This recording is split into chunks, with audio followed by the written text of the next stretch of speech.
Some calls to 911 don't end the way we expect. This is one of them. It was a quiet Saturday night when Emily arrived at 457 Maple Drive. The Johnsons, a pleasant couple in their late 30s, had hired her to babysit their two children, Lily, age 7, and Max, age 5. It wasn't her first time babysitting for them, and she liked the family. They paid well, left clear instructions, and always came home on time. The house was everything you'd imagine for an upper-middle-class family. Spacious, 2 stories, with perfectly arranged furniture that looked straight out of a catalog. Emily thought it felt a little too perfect, but it wasn't her place to judge. That night, things were simple. The kids were already in bed when she arrived. Dinner had been left on the counter for her, and a note said, "Help yourself to the fridge. Be back by midnight." Easy. Emily had settled on the couch, scrolling through her phone, when she first heard the noise. A creak. It wasn't loud, but it was enough to make her pause. She glanced up from her phone, her heart skipping a beat. The sound had come from upstairs. Her mind immediately rationalized it. Houses made noises, didn't they? The floors creaked. The wind shifted the walls. It was nothing to worry about. At least, that's what she told herself. But then she heard it again. Another creak, and this time it was followed by a faint, almost imperceptible thud. Emily froze. Her eyes darted to the baby monitor sitting on the coffee table. The little green light flickered steadily, signaling that both kids were still asleep. She stood up, every muscle in her body tense, and slowly made her way to the bottom of the stairs. "Hello," she called out, her voice trembling slightly. No answer. She considered calling the Johnsons, but she didn't want to overreact. Maybe one of the kids had gotten up for water. Taking a deep breath, she climbed the stairs, one step at a time. The hallway was dimly lit by a small nightlight plugged into the wall. She peeked into Max's room first. He was sound asleep, clutching his favorite stuffed dinosaur. Next, she checked Lily's room. The little girl was also fast asleep, her chest rising and falling peacefully. Relieved, Emily decided it must have been her imagination. She turned to head back downstairs, and then she saw it. The attic door. It was a small square opening in the ceiling at the end of the hallway, with a pull-down ladder. She was certain it had been closed earlier. Now it was slightly ajar. Her breath caught in her throat. Emily tried to think logically. Maybe the latch was loose, and it had fallen open on its own. That was possible, wasn't it? But then she noticed something else. Dust.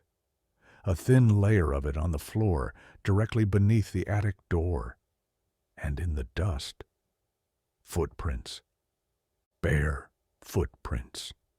They led from the attic door, down the hallway, and into the bathroom.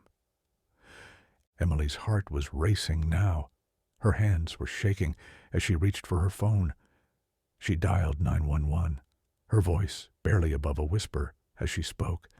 "There's someone in the house." The dispatcher's voice was calm and professional. "Ma'am, what's your address?" 457 Maple Drive, Emily said, her voice quivering. "Are you alone in the house?" "No, I'm babysitting. The kids are upstairs." "Can you see the intruder?" No, but there are footprints. I think they're in the bathroom. Stay calm. I'm dispatching officers to your location.